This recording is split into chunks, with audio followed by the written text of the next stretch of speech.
Okay, now this is our third video for our unit number 1 and chapter number 1, that is introduction to data structures. So now in lecture number 2 we have already discussed about a word efficiency of algorithm.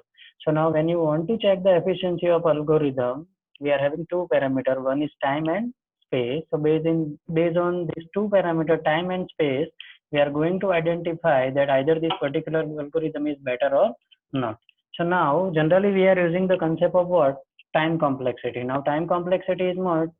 Time complexity means what? We are trying to find out that how much time this algorithm has taken for completion of that particular task.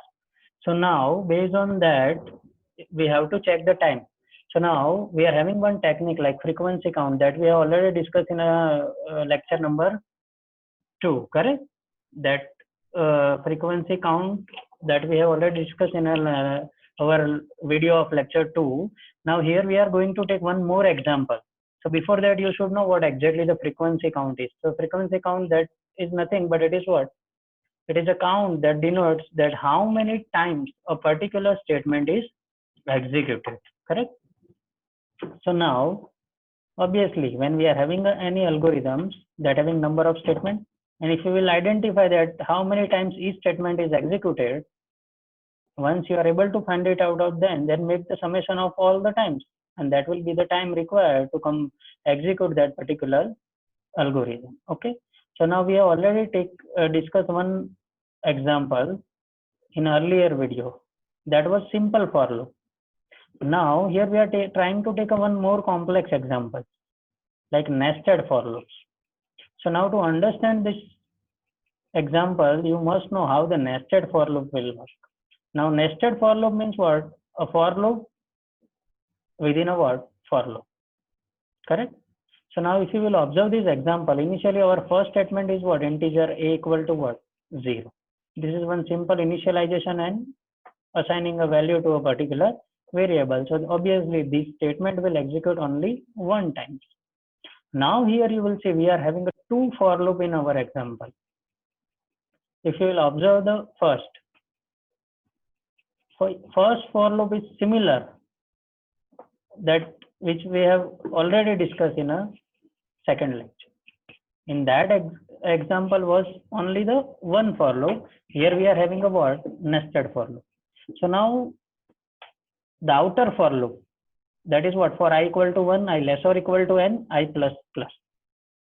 Okay, so outer for loop first will calculate the time which is required for a what? Outer for loop.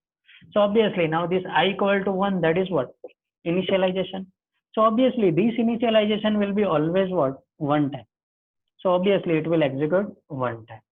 Now the next statement is what? I less or equal to n. Now this I less or equal to n will execute how many times? So obviously up to n time this condition will become true, and at one point it will become what? False. So obviously this will execute how many times? N plus 1 times. Similar way I plus plus. So now I plus plus will execute how many times? N times. So this is similar to our previous examples, correct? Okay, now here I equal to 1 will take a 1 time. I less or equal to n will take a n plus 1 time. Now you should know why this is n plus 1. Okay, n time trues and 1 time false. And I plus plus will take how many times? N times. Now the inner for loop,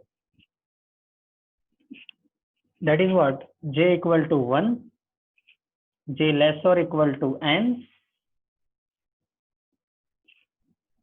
j equal to 1, j less or equal to n, and j plus plus.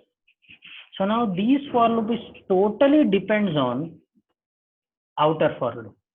We can say like this, these for loop is totally depends on what? The condition of what? Outer for loop. Okay, now when you will move to the inner for loop, whenever the condition will become true in an outer for loop, it means what? When this condition will become true, so when I less or equal to n will become a true, then and then for each value of I you will enter into what? J for loop, inner for loop. So now based on this what we are able to say, now you people are aware about that the outer for loop will be true how many times? N times. So obviously you will enter into inner for loop how many times? N times. It means what? Now forget if you want to understand this example, now forget about this outer for loop. But you know, okay, when you will move into the inner for loop, when the condition of outer for loop will become a true. So now you are aware about that. Okay, up to the value of I will become value of n. Up to this, it will become a what? True. When the value of I will become more than value of n, at that time the condition will become what? False. So at that situation, you are not able to enter into what? Inner for loop. So now initially, if you will observe, when I equal to 1, then it will check I less or equal to n. Now condition is true, suppose. So it will enter into what? Inner for loop. So now for I equal to 1, now j will become what? 1. So now we'll have to calculate the time required. If suppose outer for loop is not there, only suppose inner for loop here. Only one for loop is there, j equal to 1. So j equal to 1 will execute only one time. But now this is nested for loop. So j equal to 1 will be executed how many times? So it totally depends on the what? Value of outer for loop.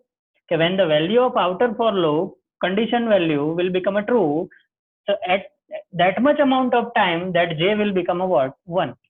So now for each value of I, we'll have a statement what? J equal to 1. So now value of I will be up to what? N. So based on this, what we are able to say, okay, now we cannot say like that, okay, j equal to 1 will execute only one time, because it totally depends on the value of what? Outer for loop. So obviously the inner for loop is totally depends on value of what? Outer for loop. So now you people are aware about that. Outer for loop will execute how many times? True, n times true. So obviously n times this for loop will be multiplied and its own time. So obviously whatever the time which is required to execute this all three statements, that will be multiplied with what? Value of n. Why it is n? Because if you will observe that outer for loop is executing how many times? N times. Outer for loop is true how many times? N times. So obviously the time required in an inner for loop for each statement, that will be multiplied with a what? Value of n. Correct? So now let's concentrate on a second for loop. The second for loop is what? J equal to 1. First statement is what? J equal to 1. So obviously for each value of I, now j will become a what? 1. So j equal to 1 will execute how many times? N times. Now forget about the outer for loop. If it is not there, so what will happen? J less or equal to n. So n time trues and 1 time false. So n plus 1 times so it will take. But now it also depends on what? Value of outer for loop. So outer for loop will execute how many times? True, n times. So obviously that n plus 1 will be multiplied with what? N. So now in this scenario, if you will observe, the j less or equal to n, that statement will execute n into n plus 1 time. N plus 1 time itself and n for what? Outer for loop. Correct? Similar way, j plus plus will execute. So obviously it is also depends on what? Outer for loop. So n time itself and n times the outer for loop. So total time will be what? N into n. Now whatever the statement that we have written, like here we have written a equal to a plus I. So now you should know when this value will, this statement will execute. So obviously when the value of both the loop will true, like I less or equal to n true, then you will enter into j loop. So when j less or equal to n will become true, then and then you are able to execute this statement. So now you people are aware about that thing. Okay, this both the for loop will true n times. Inner for loop j will also depends on value of what? N. So based on this, what we are able to say that j less or equal to n will be execute n plus 1 times into what? N. So now here the question is what? That body statement a equal to a plus I, that will be depends on what? Both the value of for loop. So obviously outer for loop will true n times and the inner for loop value will n times true. So now it is depends on both the for loop. So based on this, what we are able to say that a equal to a plus I will execute how many times? N into n. So now if you will observe here, this a equal to 0 will execute one time, I equal to 1 will execute one time, I less or equal to n will execute n plus 1 time, then I plus plus will execute n time. Now this is about a what? Outer for loop. Now inner for loop. J equal to 1 will execute how many times? N times. J less or equal to 1 will execute how many times? N into N plus 1 time.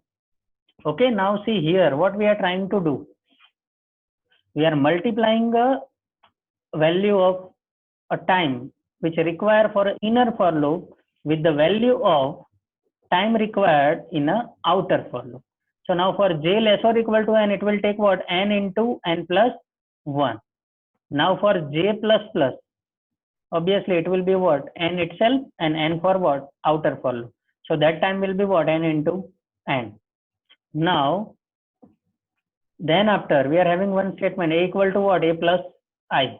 So now a equal to a plus I also depends on what? Value of outer for loop as well as what? Inner for loop. So obviously it will be what? N into n. So now if you will observe this thing, so we'll get a total time is what? 3n square plus 4n plus 3. So now here you can observe. Okay, in earlier example, we have taken only the one for loop. Okay, now here we have taken a nested for loop. So if you are taking a nested for loop, so the time will be in the form of what? N square. Correct?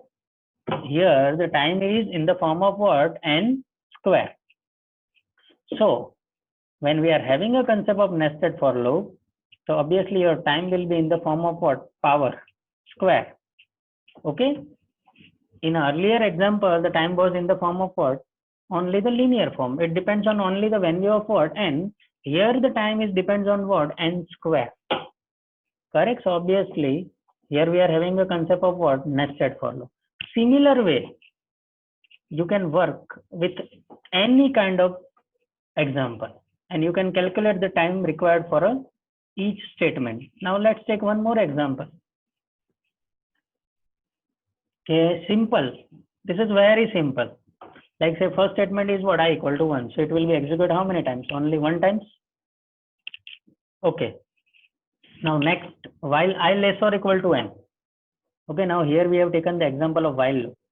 So obviously what you can say here, I less or equal to n. So up to n time it will become what? True. But when you will come out from this loop, when the condition will become what? False. So when this condition will become false, when the value of I will cross the value of what? N. So obviously one time it will become what? False. And how many times it will become true? N times. So now this condition will become a what? N time trues and one time what? False.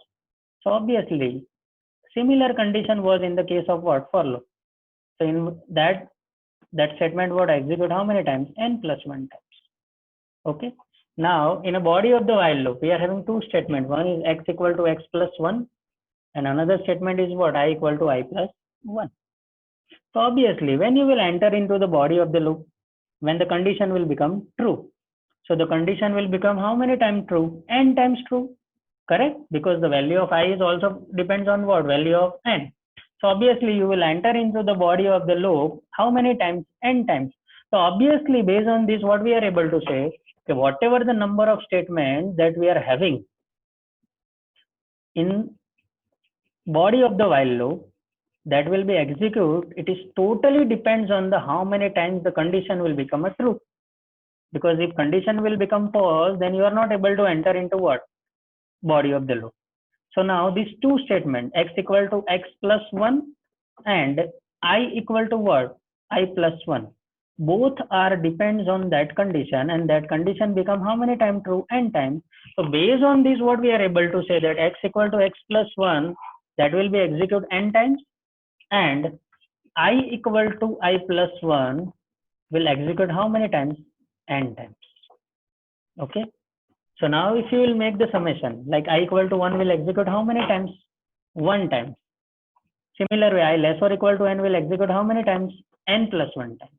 And both the body of the statement x equal to x plus 1 and I equal to I plus 1, both will execute how many times? N times as well as n. Correct? Both statement will take a time word n. And if you will make a summation of this, that will be what? 3n plus 2. So now if you will observe, here we are getting a time in terms of linear, depends on value of what? N. If you will take a 2 for loop, so you will get a time in the form of what? N square. Similar way, if you will take a 3 for loops, If you will take a what? 3 for loops, so your time will be obviously in the case of what? N cube. So now you can try that example. Try to take a nested 3 for loops and try to calculate the time. Correct? Try to take a calculate a example in which we are having a 3 for loops. So obviously you will get your time in the form of what? N cube. So depends how many nested for loop you are taking. Correct? So similar way you can take any pseudocode, and by taking any example you can perform you can calculate the time which is required for that particular pseudocode or algorithm. By calculating the time required by each statement, and that is the concept of what? Frequency count. So I hope now all of you understand that what exactly the frequency count is. Now you people will try one example with a 3 for loops, okay, and then you will check it out that how much time it will take by calculating the time of each statement. Correct? So this is the concept of what? Frequency count. Correct? So now here the concept of time complexity is understood. Okay, now still one more topic is remaining in this chapter, and that is what? There are 3 ways you can perform analysis. Correct? Like you can go with the best case, worst case, and average case. Correct? So now still we'll have one more video on this chapter. Okay, in that we are going to discuss the base case, worst case, and average case, time complexity, and we'll do the analysis based on these 3 criteria that we will do that we will cover in a next video. Okay, thank you.